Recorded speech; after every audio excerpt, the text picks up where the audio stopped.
You're safe now. Thank you.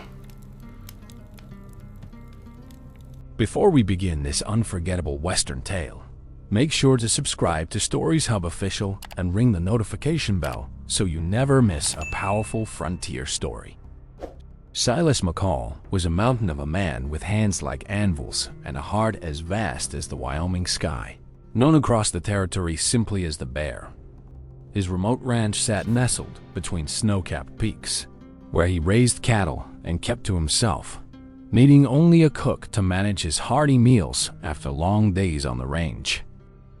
That cook was a young woman named Clara May, a quiet but determined soul who had arrived at his doorstep 6 months earlier, fleeing a past she never fully explained. Silas had offered her the job without question, sensing a wounded spirit, and soon her warm meals and soft humming filled the lonely cabin with a sense of home. One crisp autumn morning, Silas returned from mending fences earlier than expected and stomped the mud from his boots before entering the kitchen.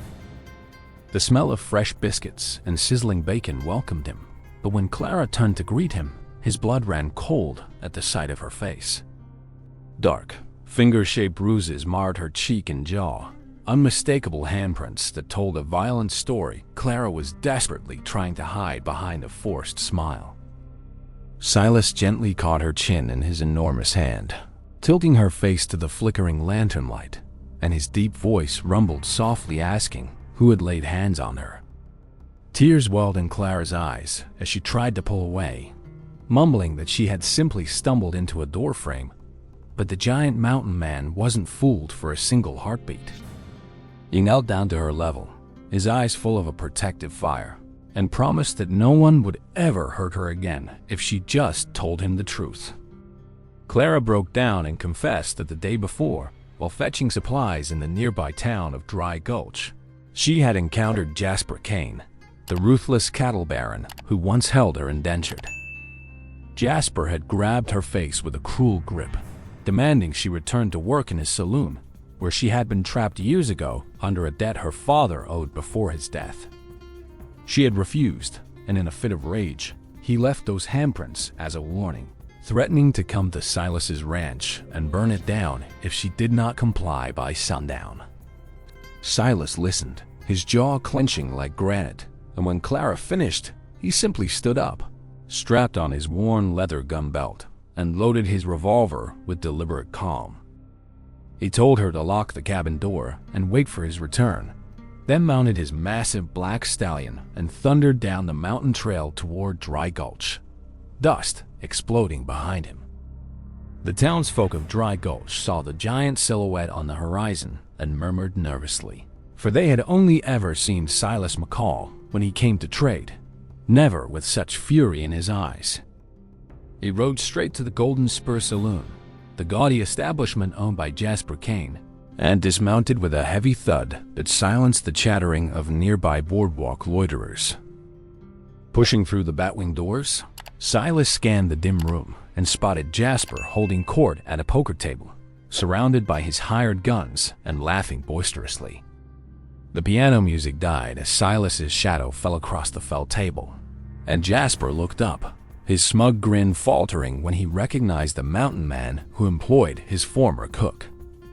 Silas did not draw his gun, but instead crossed his arms like iron girders and addressed Jasper in a voice that roared like thunder, demanding he step outside and answer for the handprints on Clara's face.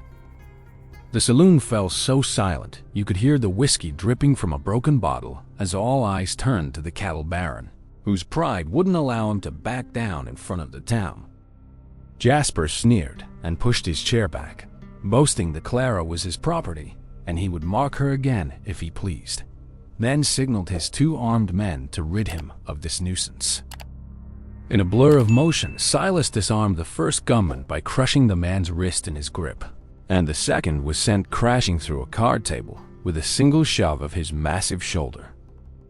Jasper panicked and yanked a derringer from his vest, firing a wild shot that splintered the bar mirror, but Silas closed the distance and swatted the tiny pistol away like a toy.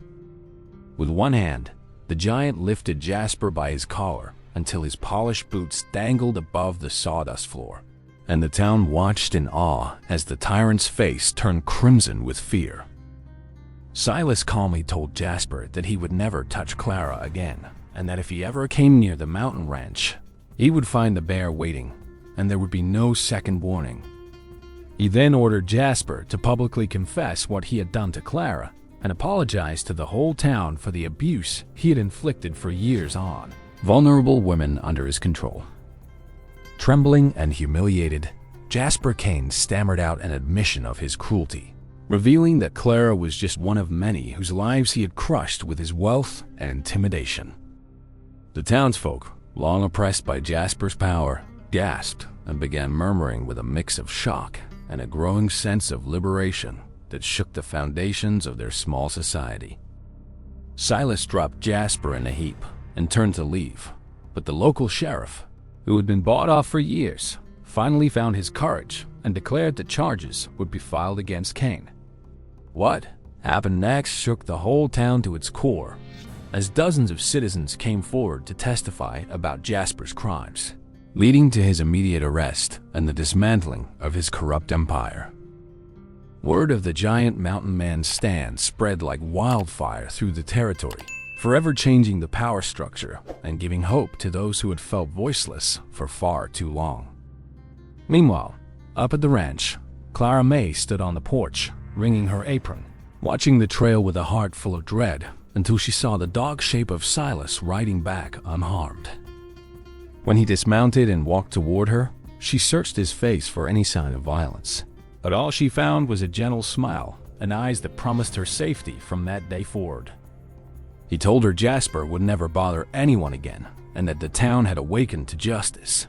Then he wrapped his enormous arms around her in an embrace that felt like a fortress. Clara wept against his chest, releasing years of fear and sorrow, while the giant softly assured her that her place at this ranch was permanent and that she was more than a cook to him. Over the following weeks, Clara's bruises faded and her laughter gradually returned, filling the cabin with melodies she had long forgotten while the mountain man watched her bloom with quiet satisfaction. Silas began teaching her to ride and shoot, not out of fear but to empower her, and she discovered a strength inside herself that had been buried beneath layers of abuse and despair. One evening, as they sat on the porch watching the sunset paint the peaks in gold and crimson, Clara took his calloused hand and thanked him for restoring not just her face, but her soul. Silas, a man of few words, simply squeezed her fingers and said that seeing those handprints on her had ignited something fierce in him he never knew existed, a need to protect her above all else. The bond between the giant rancher and his cook deepened with every shared meal and every quiet conversation under the vast starry blanket that stretched over their mountain sanctuary. The town of Dry Gulch underwent a transformation too, erecting a new council dedicated to fairness, and they often credited the day the mountain man rode in as the rebirth of their community. Clara and Silas became a symbol of hope, and when they eventually walked into town together, hand in hand, folks tipped their hats with genuine respect rather than the fear Jasper once inspired. Yet, the healing journey was not without its scars. Some nights, Clara would wake trembling from nightmares, and Silas would sit by her bedside, telling stories of the mountains until she drifted back to peace. He built a small garden for her beside the cabin, a patch of wildflowers and herbs that she could tend, a place of beauty that stood as a testament to new growth after devastation. In that garden, Clara often found the giant kneeling in the dirt, carefully pulling weeds with his enormous fingers, and the sight always made her heart swell with affection for the gentle soul inside the imposing frame. As autumn turned to winter and the snow blanketed the ranch in pristine silence, the two of them shared a Christmas morning by the hearth that felt more like a real family than either had ever known. Silas carved a delicate wooden pendant of a bear and a nightingale for Clara, explaining that it represented how her song had brought light into his solitary world, a gift that made her tear up with joy. She, in turn, knitted him a thick woolen scarf, laughing that the mighty mountain man might finally stay warm during his long winter rides across the frozen range.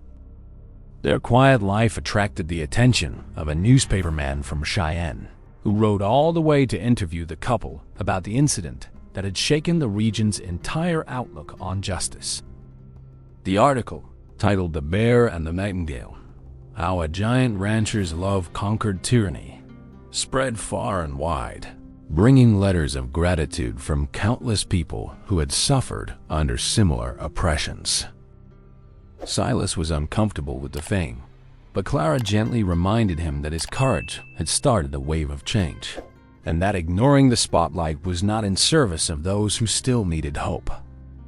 He eventually agreed to let the story be told, not for his own glory, but to show that even the quietest and most wounded among us can be the catalyst for an entire town's redemption.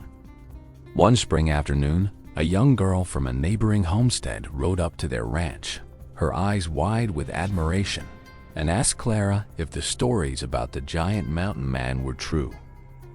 Clara knelt down and told her that not all giants were scary, and that sometimes the biggest heroes had the softest hearts, a lesson the child carried with her as a talisman against her own fears.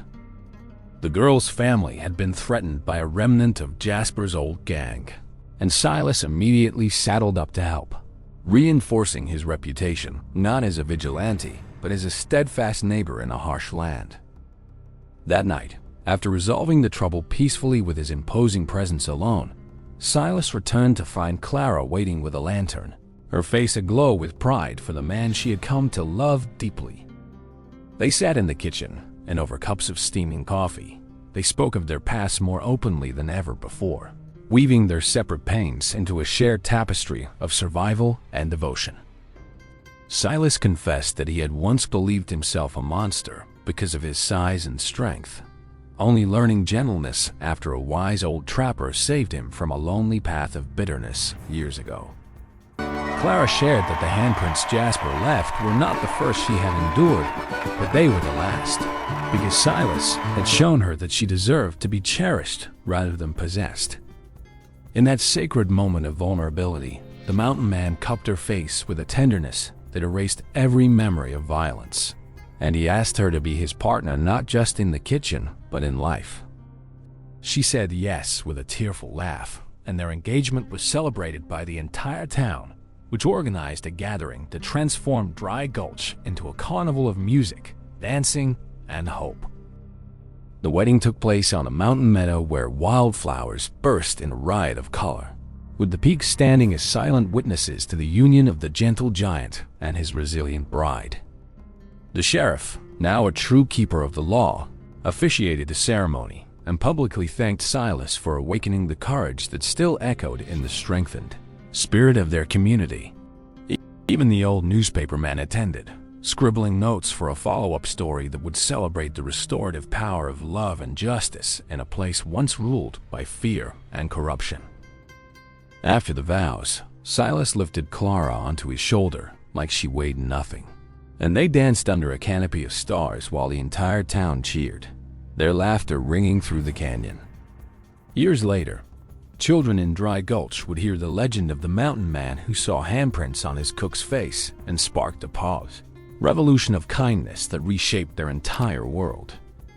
Silas and Clara raised 2 children of their own, a boy with his father's strong build but gentle eyes, and a girl with her mother's fiery spirit and love for cooking hearty meals. The cabin expanded into a warm, bustling home where the scent of fresh bread mingled with the crisp mountain air, and the garden grew larger each season as a symbol of flourishing love. Silas taught his son that true strength was measured not by the size of one's muscles, but by the willingness to stand against injustice, even when it meant standing alone like a mountain. Clara taught her daughter to read and write, and together they penned letters of encouragement to women still trapped by cruel men, building a quiet network of escape and support across the territory. The giant mountain man, once a solitary hermit, became a beloved elder whose advice was sought by ranchers and townsfolk alike, his very presence a steady anchor in a world of uncertainty. When Jasper Kane's name eventually faded into oblivion, The only handprints anyone spoke of were those left in the garden soil as Silas and Clara worked side by side, shaping the earth with love. The old bear and his nightingale proved that the deepest wounds could bloom into the most profound strengths, and that a single act of protective fury could birth a legacy of lasting peace. Their story, now told around campfires and hearths from Texas to Montana, reminds everyone that seeing someone's pain and choosing to act is the seed from which entire towns can be shaken and remade. If this heartfelt frontier saga moved you, please take a moment to like this video and share it with someone who needs a reminder that gentle giants and brave souls still exist in our stories. We'd love to hear your thoughts. What would you have done if you were Silas upon seeing those handprints? Drop a comment below and join our community of story lovers here at Stories Hub Official. Don't forget to subscribe and tap the notification bell so you never miss another powerful Western tale. And if you believe in justice and second chances, give this video a thumbs up right now. Thank you for watching and for being part of a community that values heart, honor, and the kind of stories that shake whole towns and hearts for the better. We'll see you in the next one.